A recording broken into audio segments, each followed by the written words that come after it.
We're broadcasting. Awesome. All right, I can see people are starting to filter in. Please just hang tight. We're going to give it a few minutes to allow people to get logged on.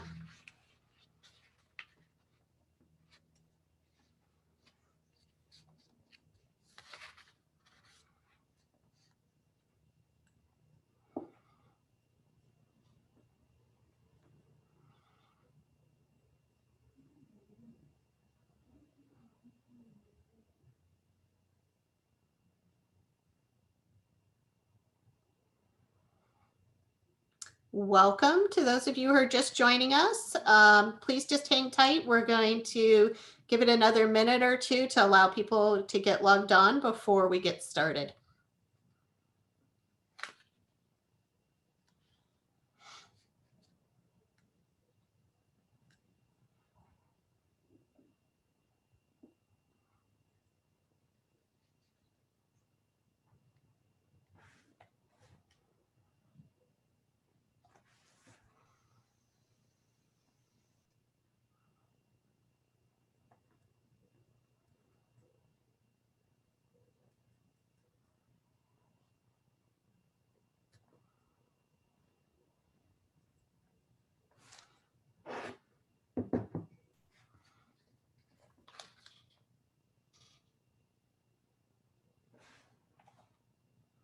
All right, I think I'll give it 1 minute more to let people log on because we got started a little earlier than we usually do today. So if you are just joining us, please hang tight and we will get started shortly.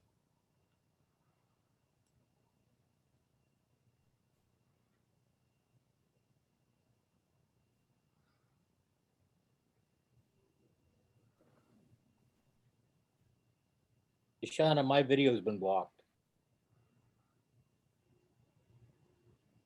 That's interesting. Let me see if I can fix that.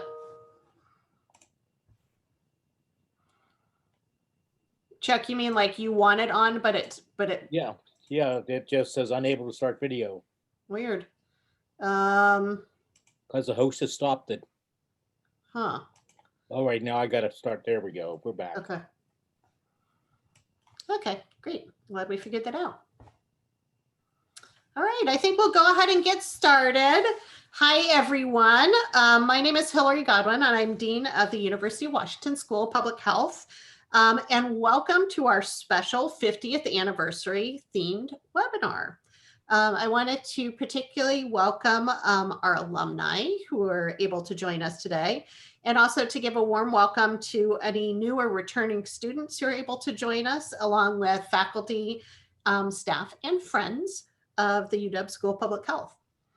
To get us started, I'd like to acknowledge that even though we're meeting via Zoom, many of us are still close to Seattle and are on the lands of the Coast Salish people, and I wanted to acknowledge them. Where I am currently located, I'm on Suquamish territory, but depending upon where you are physically today, you may be on the land of the Suquamish, Tulalip, Duwamish, or Muckleshoot nations, or perhaps another group entirely. And we give thanks to the original inhabitants of these lands, whether here in Washington or elsewhere, and are particularly appreciative to be guests upon the lands that they have shepherded so well for generations. And to those who are still present here among us. So a little bit of background in terms of webinars. We've been holding regular webinars since March. We first started off with weekly webinars that were mainly focused on giving people some updates about COVID-19 and particularly what was going on here in the school and on the UW campus.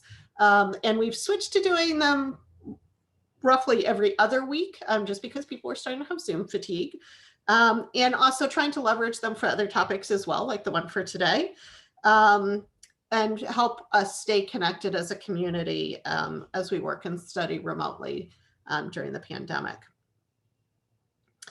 As one housekeeping issue that I wanted to raise before we get started today is that we don't use the chat box, except for if you have a message that's like a resource that you want to share or that we want to share with everyone who's on the webinar. If you have questions, by contrast, however, please use the Q&A function. And I also wanted to let you know, just because of the large number of attendees that we have, we do not use the little blue raise hand function, just because it's hard to see everybody. So if you have a question, please enter it into the Q&A box and we will get to it. We usually hold all of the questions until the end, but we're happy to answer them at that point. So today we have with us exciting panelists. We have two longtime faculty members and 3 students who I will introduce in a little bit. And let me share my screen. There we go. Share. Because we have some lovely slides that our comms team put together for us. I'm not going to do very long updates, but I want to give you some exciting new news. So one is that the official enrollment figures for autumn 2020 are in. Those are collected 10 days into the new quarter. And once again, School Public Health has a record number of students. This fall, we have almost 1,900 students total, over 1,000 in our graduate programs and over 850 in our undergraduate programs. And that compares to last year's, what was a record for last year, record of 1,704. So it's an increase of 11%, which is probably reflective of increased interest in the discipline of public health, but I think also a testament to our fantastic students and faculty who have really prevailed during this pandemic and overcome a lot of adversity to be present for classes and to so that we can hopefully train the next generation of public health leaders to lead us through future pandemics, or better yet, prevent future pandemics, and also to do the important work that we do in a wide range of other areas. Another huge pride point, US News and World Report released its global rankings of universities this week, and the UW ranked 8th overall globally and 7th in the world for social sciences and public health.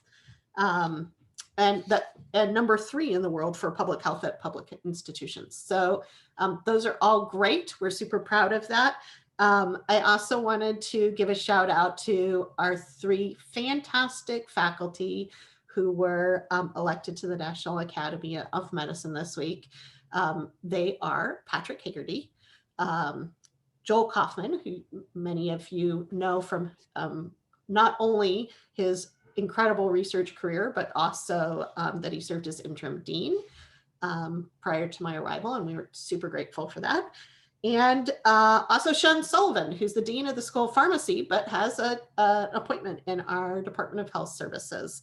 And in addition, Dave Eaton got the David Rawl Award from the National Academy. So really great news. We're super proud of all of them and proud to have them on our faculty. I wanted to introduce you guys to what we're doing for our 50th anniversary, since this is the 50th anniversary webinar. So as you probably have noticed, we are not doing in-person activities and don't anticipate doing in-person activities for most of this academic year, if not all of this academic year. So we've had to pivot and figure out different ways to celebrate our anniversary through other platforms. One of the things that we're doing, I mean, you should have gotten an announcement out about this last week, is that we are honoring 50 of our fantastic alumni who are change makers. So we have profiles on our website for each of them, and you should look out for information about them and guest speaking from some of them throughout the year. These amazing alumni have demonstrated a record of distinguished service and achievement. They're leaders, trailblazers, educators, innovators, influencers, and health equity heroes. Just as some examples of the work they do, they're conducting studies to disrupt the spread of COVID-19 and other infectious diseases. Some of them are working with community organizations on social determinants of health or research that seeks to bring an end to the global HIV epidemic. They are working to prevent cancers and other chronic diseases, improving worker health and safety, and addressing gun violence in America. So we will, if it hasn't happened already, we will place the link to that in the chat box. So in case you want to check it out. We have also been launching, oh, and here's another view of that. We have also been launching some special pages on our website, including a super cool history timeline that includes departmental histories, tributes to our deans, and a link to the SPH history videos project, which was started under Dean Pat Wall, and that we have gotten put on into a digital format so that we could share it with all you guys. And also really cool examples of faculty and staff impact that we will be building up over the year. So we'll put the link to that in the chat box as well. Couple of key things. We need your photos. So please send us your old photos of people and places that are relevant to our 50-year history. And we will post it in a special photo album online. And again, the address to send that to is sph50@uw.edu, and we will put it in the chat box as well. We are also preparing a special issue of the UW Public Health Magazine. It'll be a special double issue for the 50th anniversary, and you should expect to see that later this fall. And then finally, we're also kicking off a campaign for students, which you'll hear more about later this afternoon, and hosting a variety of other events, including health equity lecture series in the winter quarter. So for today, I'm super pleased to introduce two wonderful longtime SPH faculty members who are going to tell us a little bit about the school's early years and share some highlights from their perspectives. The first is Ross Prentice, who's professor of biostatistics. Ross joined the University of Washington and the Fred Hutch Cancer Research Center in 1974. He played a central role in the conception, design, and implementation of the clinical trial arm of the Women's Health Initiative. Ross is recognized for his mentoring of students and junior colleagues and for his generous collaborations. Second, we have Chuck Treser, who's Principal Lecturer Emeritus of Environmental and Occupational Health Sciences. Chuck joined our faculty in 1969 and is a public health professional deeply invested in healthy housing. Chuck's environmental health expertise helped to shape the Division of Housing and Community Health at the Northwest Center for Public Health Practice, and he helped to initiate connections with environmental health programs across the country and continues to do that today. Often get great emails from him connecting me to people. So with that, I'm going to stop sharing my screen so people can see you guys better. So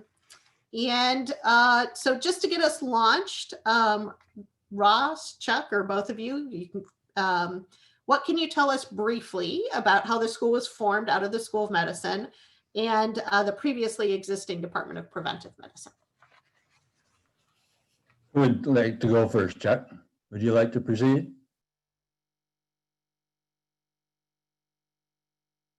I joined the faculty here in 1980, not 1969. I was a wee bit young in 69.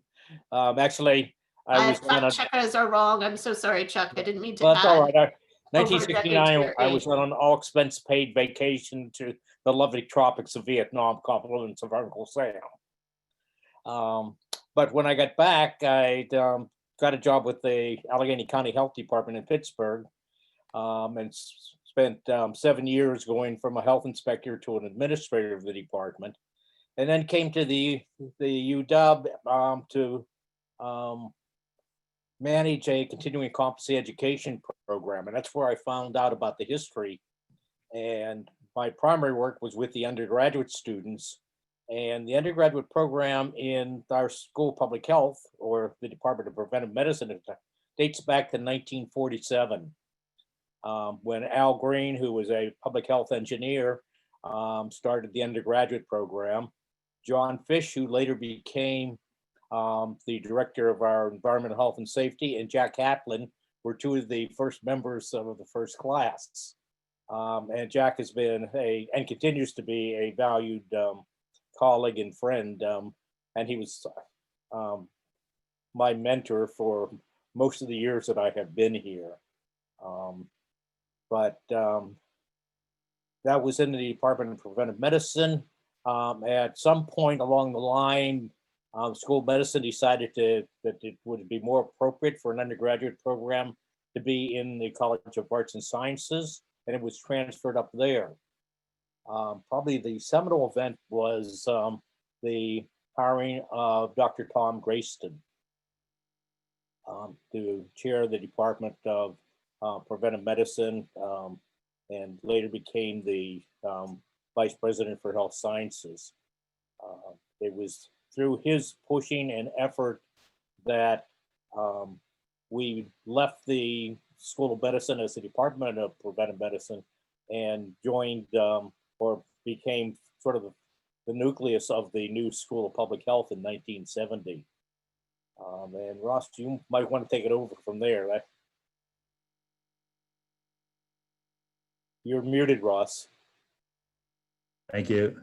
So I don't go back to 1969, but I have actually, in thinking of today, went back to review some videos from the school's history project, which might have been about 2013. And Tom Grayston had a nice video from the biostatistics side that I joined. Norm Breslow had a particularly detailed and informative video about those early years.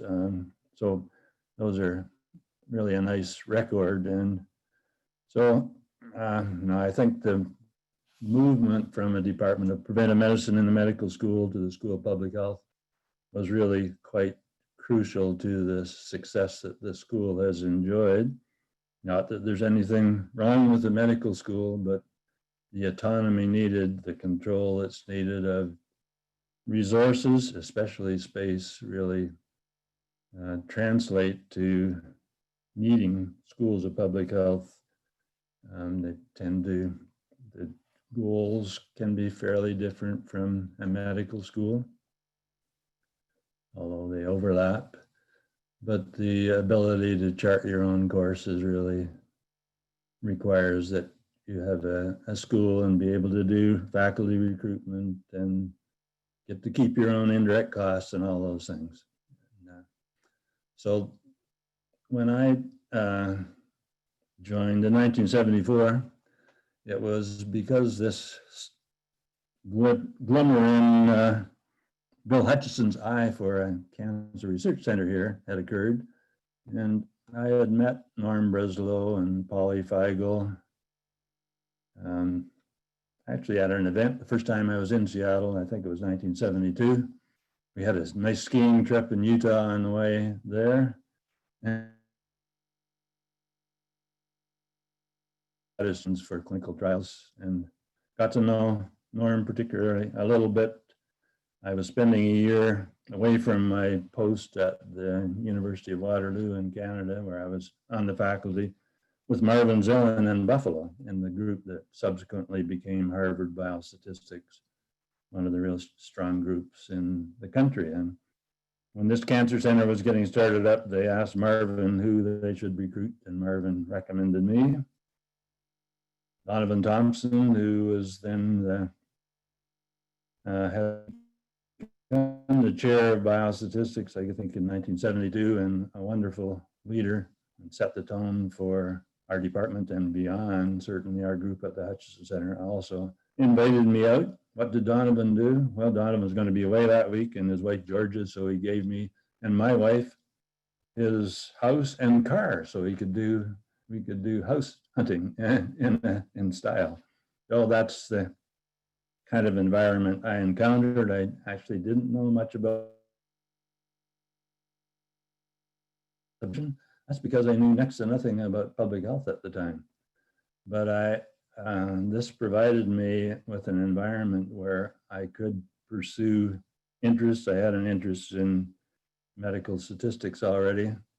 I didn't want an academic position that was isolated. I wanted to interact with other disciplines and make sure that my efforts, methodologic efforts initially at least, were useful. And the School of Public Health has done marvelously for that purpose. I'm probably going on too long, Hilary, cut me off anytime, but I would just say that the School of Public Health really provided the context for our group at the Hutchison Center to develop. That's now called the Public Health Sciences Division. It's a group of 100 or so faculty members and 800 or 900 staff members. And it has enjoyed a really excellent relationship.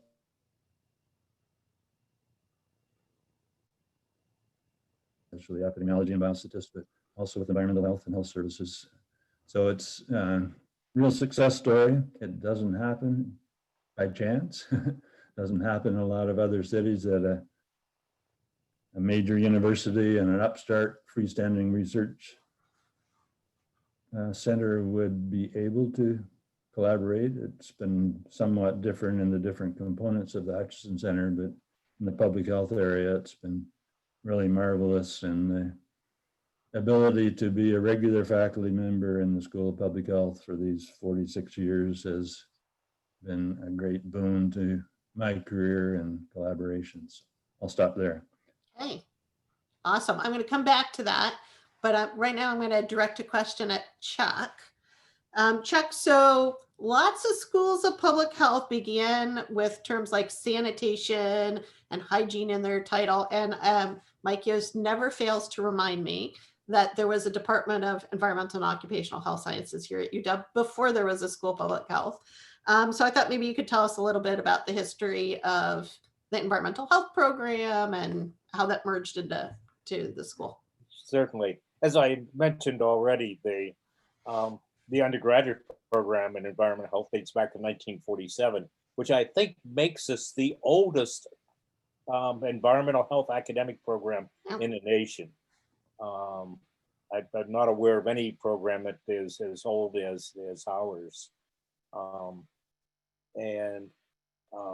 We've been fortunate, as Ross mentioned, the collaboration, and I'd have to say that has been a hallmark of the School of Public Health, or the School of Public Health and Community Medicine, as it was known then. When I got here, the school was fairly small in comparison to the size it is today. And I got to know the folks in epidemiology and biostatistics and health services and pathobiology at the time. And there was a lot of collaboration among all the faculty. But you're right that environmental health grew out of the sanitation. Actually, it dates back to the sanitary reform movement of the 1880s, 1890s in England and New England.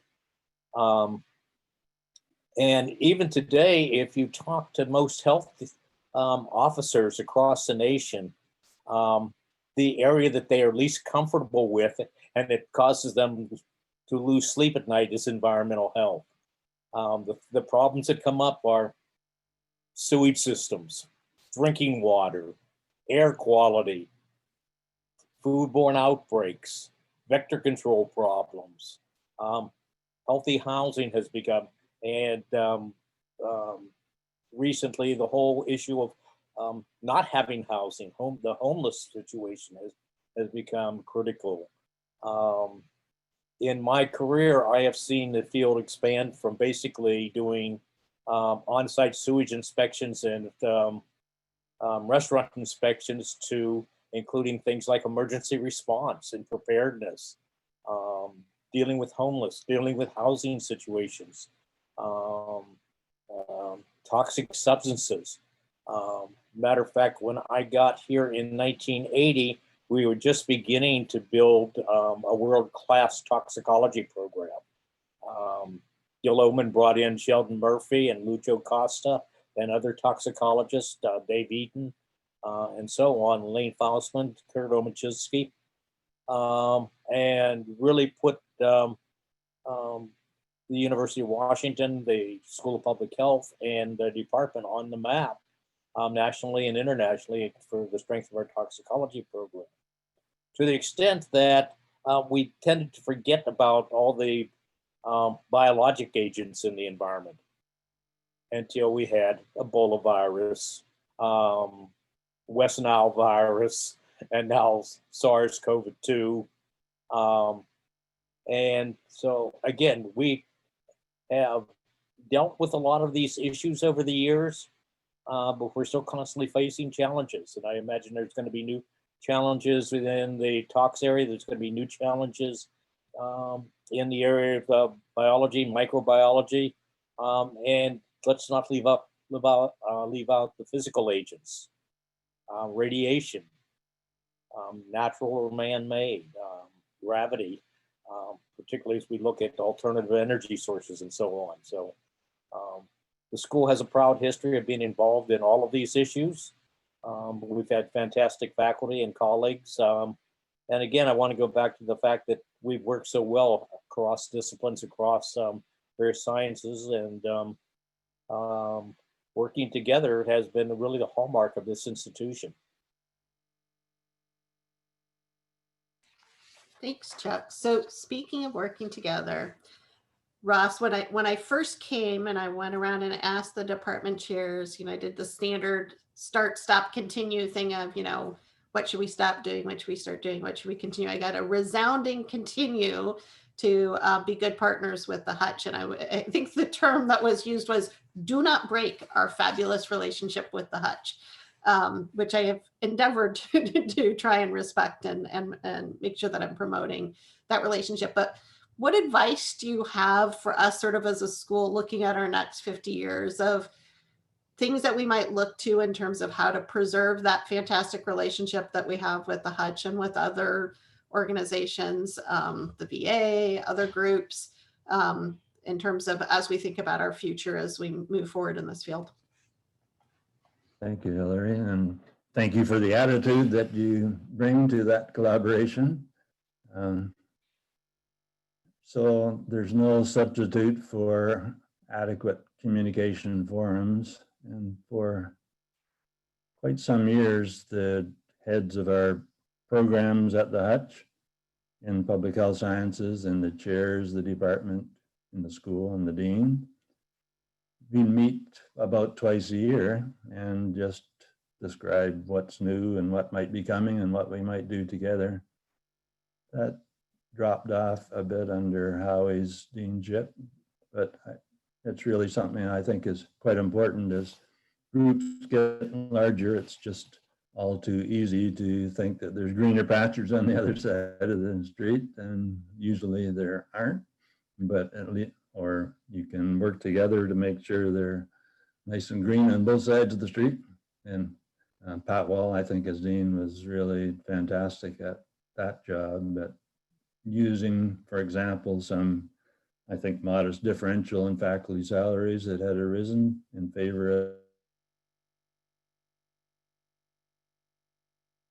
of the salaries in school health. Exactly the kind of thing that we can do together on an administrative level. But even more important is on the scientific level. We've had people like Tom Fleming, who's done a great deal of collaborative work, some of it based at the Hutch in infectious diseases. Gil Oman, when he was here, it was very inspirational, as only Gil can be, I think. He's so broadly knowledgeable, but he also was a key person in the development of our cancer prevention program at the Hutchison Center. Personally was leading a couple of projects in a multi-center grant that we received that led to his CARROT trial, which is a major cancer prevention trial. So yeah, those kind of goodwill activities, I think, are what's needed, and I think the school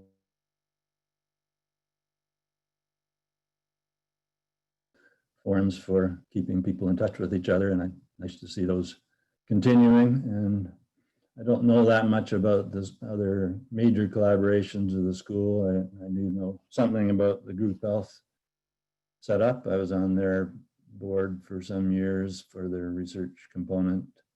And I think that's developing nicely too. There's a very nice research group developing in group health with key people quite involved in the school's research and teaching programs. So all of that's to be encouraged, and all around we have an attitude. I think it pretty much permeates the biomedical research community, at least in Seattle.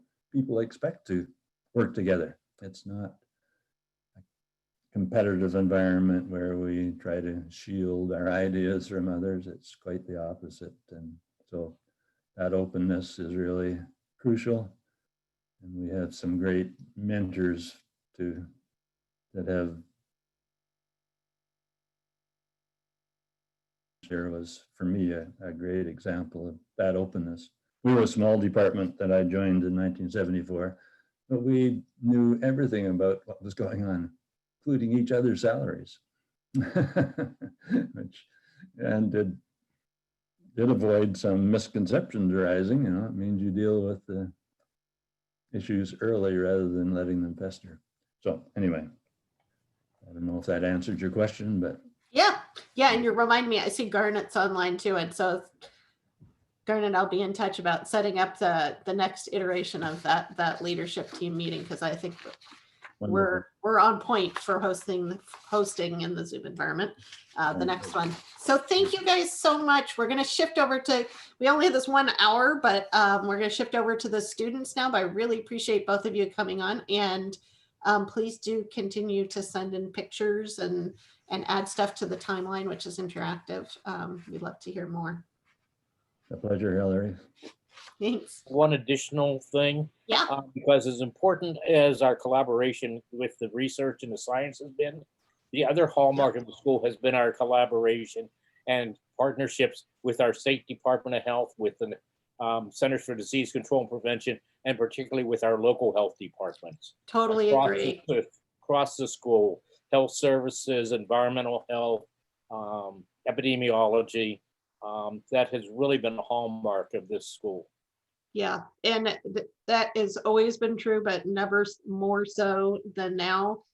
During the pandemic, we are so grateful to our practice partners and the incredible leadership that they have shown during the pandemic, and happy to have been able to help when we can, but really have been super dependent upon their incredible public health leadership. It's part of why we are doing a big part of why we're doing so well here in Washington and King County compared to the rest of the nation. Okay, so switching to student support. So as all of you hopefully are aware, in the UW School of Public Health, our guiding principle is to create a world where all people have access to safe, trustworthy, and culturally relevant health solutions. And creating more equitable health systems means ensuring that our practitioners and researchers reflect the diversity of the communities that we serve. This ambition is supported in part by making sure our students from diverse racial and socioeconomic backgrounds are financially supported during their educational journey. Private support through philanthropic giving by our alumni and others is definitely a part of this strategy. As part of our year-long campaign for our 50th anniversary, we are launching specifically what we're calling the SPH Campaign for Students. This year-long effort will raise financial support for our students, who are the future of our public health workforce. Supporting our students is our #1 philanthropic priority for the School of Public Health. And while we embed it in all of our fundraising every year, this year we're paying focusing special attention on the following 3 areas. The first of these is tuition support, which is absolutely critical, both to the school's ability to attract, hopefully we don't attack them, and retain a talented and diverse student body. And also it's really critical to the experience that our students have while they're here. This can tip the scales of whether a student joins us here at the University of Washington or enrolls in a different program and even takes a different path altogether. It can also make or break the decision for a student to stay enrolled in our school and our programs. Particularly, this is true for first generation students and students from challenged socioeconomic backgrounds. We're also really focusing this year on raising money for student-centered program enhancements. Our programs are all very rich in experiential learning opportunities and on the ground public health skill development. But these are also challenges for our students because many of our students need to work while they're in school, and many of the opportunities and the practice sites where they'd like to work don't have the resources to provide them with stipends. And so it's really important for us to be able to support students in all the different types of contexts in which they want to learn. We're also this year raising money for an important new learning space on campus for students, which is our Health Sciences Education Building, which is going to serve as a hub for students from all 6 health sciences schools. So this is a joint initiative between the 6 schools. And we're super excited. We've broken ground on it already. The state of Washington has already invested $70 million into the project. And our goal collectively with the other health science schools is to raise an additional $30 million. And you can learn more about that campaign and the super cool facility that's being built by going to the giving page of the SPH website. And we will, it's already up there. It's in the chat box. Okay, so to celebrate our students and give you a little more personal look into the fantastic people that we are able to recruit to our programs, I wanted to introduce to you 3 students who's in the school public health programs, whose educational journeys have benefited from the support of our alumni and donors. And with us are Juell Towns, who's an MPH student in global health and the recipient of the Endowed Fellowship for Global Health Excellence. Hi, Juell. Global Health Excellence, Equity, and Impact. We also have Antonio Olivas-Martinez, who's a PhD student in biostatistics and recipient of the Pat Wall Endowed Fellowship in Biostatistics. And hopefully he'll turn on his camera soon. And last but not least, Joana Dizon, who's a public health global health. Hi, Antonio. Joana is a senior in our public health global health undergraduate major. She's also the recipient of an award from the Undergraduate Student Assistance Fund. And I thought we'd maybe just take a minute to let you each introduce yourselves and tell us, and everyone who's here for the webinar, why you decided to study public health. Who wants to go first?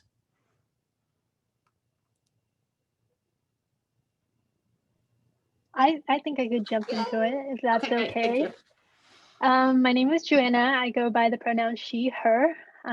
So I am a senior at the undergraduate program. And so how I got into public health. So I'll try to make this really short and concise. So following my high school graduation, I think I ran into a fork in the road. So I was having like a quarter life crisis, believe it or not, at 18, 19. I was trying to get away from healthcare. All my family members were in the healthcare field, and I just didn't want the pressure and the burden of having to succeed in that field. So I took a gap year in Ecuador right after high school, and saw the stark contrast in the conditions people are living in. So something amazing about this program is that they're really intentional about the students' presence in the host communities. So I was assigned to carry out an individual field study in my host community.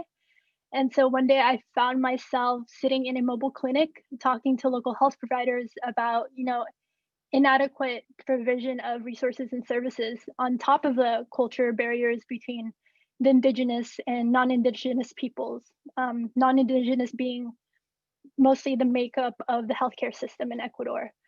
then I'd go home that day to my host family and sit around the table and talk about their struggles in society and the impact of that on their health. So really, I was gaining a complex understanding of what really was driving health outcomes. And later, when I got into public health, I would later learn it to be the social determinants of health, or the upstream factors. So I saw it as that, the kids aren't getting sick because they're drinking rainwater that's been sitting in a barrel, right? They're getting sick because the government isn't providing them with a safe filtered water that runs into their homes. And so I'm sitting with a panel with public health professionals. So this all sounds like the basic concept, but for, a recent high school graduate, this was a breakthrough. So I came home from that experience, did my research on what course of study could help me or allow me to continue exploring this dimension of health. And it led me to public health, and thank God it did. But ironically, it led me back to healthcare, the field that I was trying to avoid from the start. But it gave me the lens I needed to justify why I was pursuing a career in this field, not merely because, that's what my Asian parents were expecting of me, or that it's such a good reputation to be a part of that field in my community. And so most importantly, I think it gave me a better understanding of myself and where I was coming from. And so I'm glad I'm in this field of study. Really proud to be here with everyone. We're proud to have you here too. And Joana's also serving on the Dean's Advisory Council for Students, which is awesome. So we thank her for her service on that. Who wants to go next? Juell, you want to go next? Sure, I can go. Hi, everybody. My name is Juell Towns. My pronouns are she, her, and hers, and I'm a second-year MPH student in the Department of Global Health. Go DGH. So I have always been interested in health in one way or another. I think I was interested and passionate about public health before I even had the language to articulate that or what that meant. And so when I graduated high school, I went to a small liberal arts college in Portland. I didn't really want to go to college, to be honest with you. I wanted to work, but my parents kind of pushed me into college, and I entered as a biochemistry major. And I suffered and struggled for 2 years as a biochemistry major because I just wasn't happy. I was one of 3, 4, 5 Black people in general in my 220 plus person classes. And so that was very isolating. And not only that, but I wasn't fulfilled. I wasn't getting to talk about biochemistry and science at the intersection of race, at the intersection of socioeconomics, and all these other things I was just really missing. And so I was lost and confused, and I kind of was pushed into public health because there was people were needed in that field of study. And so I thought I would go where I was needed. And I ended up loving it after getting connected with a few Black faculty members at my school. And so I studied community health education and health sciences from my junior year until I graduated. And yeah, I was really interested in maternal health initially. And then once I started taking courses that I felt passionate about, and I was surrounded by students who had just as much eagerness and excitement to learn about health as me, I think my worldview kind of shifted, and I started to see more possibilities and opportunities for learning and growth and for career. And so I shifted my research interests into global health instead of public health. But I'll keep it short because I know we're winding down on time. So I'll pass it over. Well, hi everyone. My name is Antonio Olivas. I'm a second-year PhD student in biostatistics. And well, I'm from Mexico. There I got an undergraduate degree in mathematics. And after that, I got a medical doctor degree. Yeah, I combined these two different fields. First, I studied mathematics because when I was young, I participated in many mathematical competitions that made me enjoy doing math. But however, when I got my degree in mathematics, my father got a chronic disease, which made me turn my attention to my other passion, that is medicine. So I went to the School of Medicine. After that, I specialized in internal medicine in one of the National Institutes of Health in Mexico. And there, because of my background as mathematician, I had the opportunity to collaborate in many, in the data analysis of some medical studies. And there is where I realized that biostatistics is its own language. Knowing how to correctly conduct and interpret research is important for helping doctors as well as policymakers to provide, to make informed decisions. So this is why I decided to pursue a degree in biostatistics to combine these two passions in order to build something for the benefit of the society.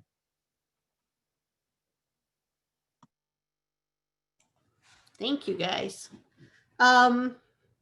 So if you feel comfortable, I would love for any one of you or each of you if, to talk a little bit about how private support has been important to you in terms of pursuing your degree here.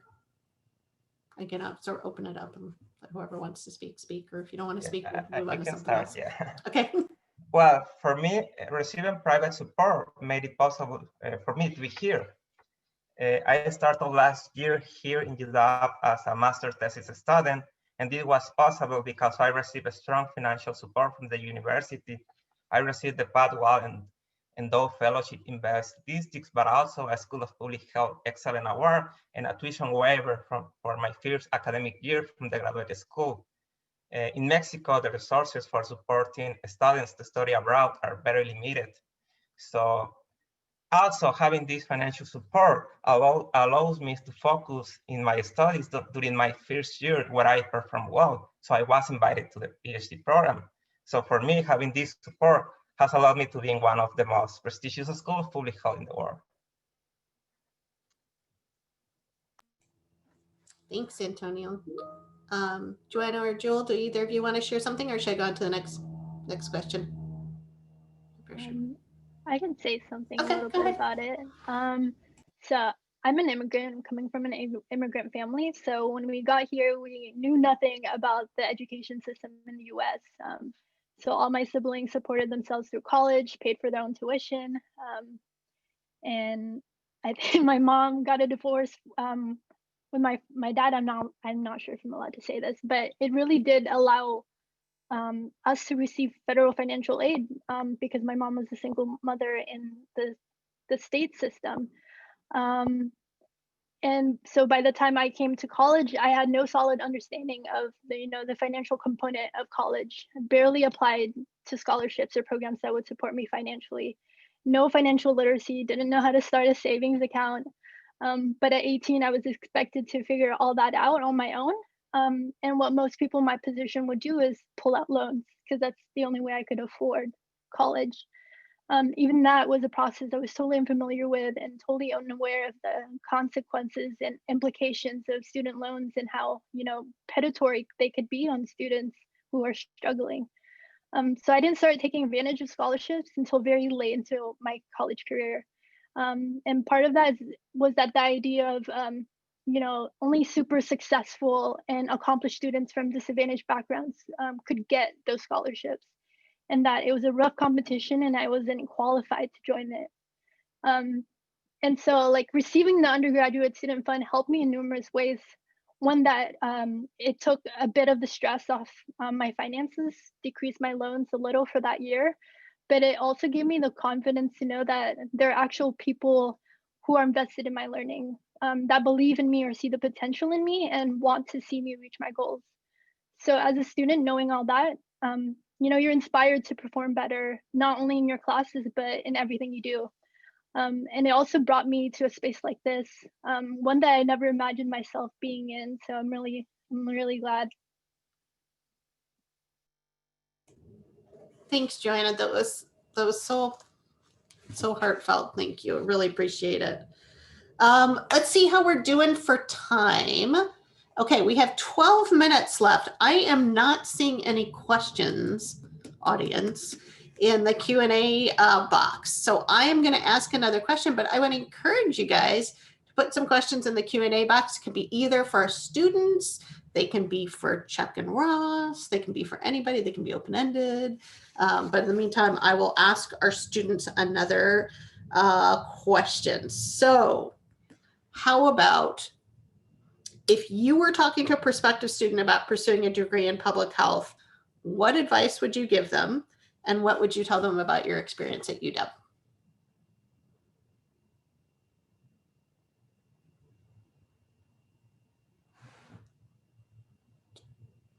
Juell, you want to go Sure. first? I would tell them that if they're interested in public health, I'd say that's valid, and I would affirm that interest. I think there's a lot of space and opportunity for interest exploration in the field of public health. As an undergraduate, I was unsure of what I wanted to do.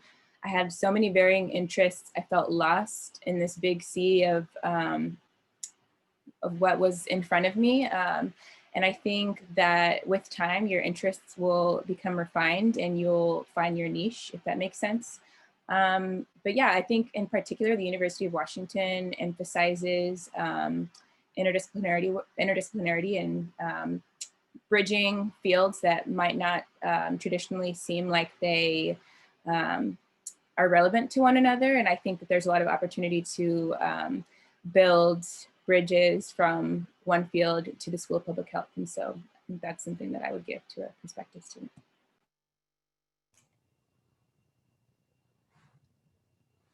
Joana, Antonio, do either of you guys want to answer that one, or you want me to go on to the next question? I could say that, well, public health is a great field. It is essential. As today in the pandemic that we are experiencing, we can realize how essential it is. And while my experience here at UW has been wonderful, everyone in the School of Public Health has a real commitment in helping us to succeed. So this is great. Being part of this community has allowed me to exceed my limits, my borders, create knowledge, and improve my collaborations with other institutions. And well, you can also appreciate the excellent work of the School of Public Health here in UW and in the management of the current pandemic. And you can see that the results are better than other results. So this is one of the best schools of public health in the world, and I strongly recommend it to apply here. Thank you. Okay, so we're getting some questions in the Q&A box. Here's one from Catherine who asks for the students, whichever one of you wants to answer, or I guess Ross or Chuck could answer this too. What is the most interesting project you have worked on in public health in your career or education thus far? That was to me, Hilary. Well, it can be to anybody. Okay. At first I thought it was students, but it said in your career. Could be you guys.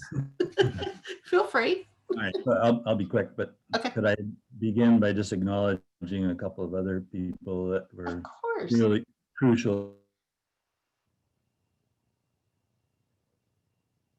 And one day, he was the dean of the school from 72 to 82, and left that position to become president and director of the Hutch. And to have someone with Bob's skills and an orientation toward public health in that role was absolutely essential to our group's development. Another person I'd like to mention is Noel Weiss, who Noel's one of the first people I met when I came here, and has been a good friend and role model in some ways in epidemiology and helping chronic disease aspects of epidemiology. In particular, the department had a major growth phase during his chairmanship, but at the Hutch also, he and Janet Daling and others really were major contributors. Then closer to your question, I guess, if I can remember it, just in a little bit in response to Antonio, is a bit of a plug for biostatistics. So, you can work in mathematically oriented topics and statistics and biostatistics, and the kind of setting that we have in the school and some of the research entities we've talked about really allows a statistically trained person to go off in multiple directions. So my first decade here, I had the good fortune to work with Don Thomas and Reiner Storb and others on bone marrow transplantation primarily for leukemia, but it became a worldwide major treatment course. And I reluctantly gave that up when I became head of the group at the Hutchinson Center in Public Health Sciences, because I really wanted to get into something more population oriented and had the opportunity to move into dietary epidemiology. And that's an area that I worked on for 30 some years and have a lot of ongoing research. We did a big clinical trial of a low-fat diet intervention program, which had some, and postmenopausal women had some effects that didn't emerge until fairly recently. We've done a lot of studies of biomarkers of dietary intake, sort of like Chuck's comments on some other environmental exposures. The measurement issues in diet for observational studies is really crucial. So there's opportunity to branch out. It's a lot easier to do it in our environment than it is in a typical academic setting, and it makes good use of our skills and lets us contribute more likely to important public health and clinical research problems. Yeah, thank you. Thanks, Ross. Okay, another question. This one from Stephanie Farquhar, asking the students, what do you wish that UW SPH would offer or provide to students that it currently does not? Great question. And we won't be offended. So it's your chance to have input. I'll speak. I think that something I've been hungry for in the school is more classes that are integrated into core curriculum that are centered on critical race studies and disability studies and talking about Indigenous studies. I think the school has electives and a few popcorn classes that are offered here and there for 1, 2, maybe 3 credits, but nothing that's solid and really speaks to the mission that the school shares about like diversity and this, that, and the third. And so I think that's something that I would really, really enjoy. And I think people would benefit from, and I think should be maybe even compulsory for students to take and fulfill as degree requirements. Yeah, I think that those topics are better integrated into the new core for the MPH program, that this year's first years are the first ones taking that. But point taken that we have a lot of work to do in this area, Joel, and totally agree with you. We need to increase our offerings in both of those areas. Anyone want, either of the other two, you want to add something, or should I go on to a different question? I think for me, something else we could incorporate is that I think a lot of my classes focus on the structural aspects of public health, so bigger, the bigger players, institutions. But I would like to gain perspectives from the grassroots organizations and, community activists that are doing work from the bottom and really influencing a lot of the policies that have been implemented in public health. And so maybe even like having them teach a seminar about their work. Yeah, that's a great suggestion, Joanna. And I'm actually like mentally thinking like some of our 50 change makers actually could be great people to bring in as well.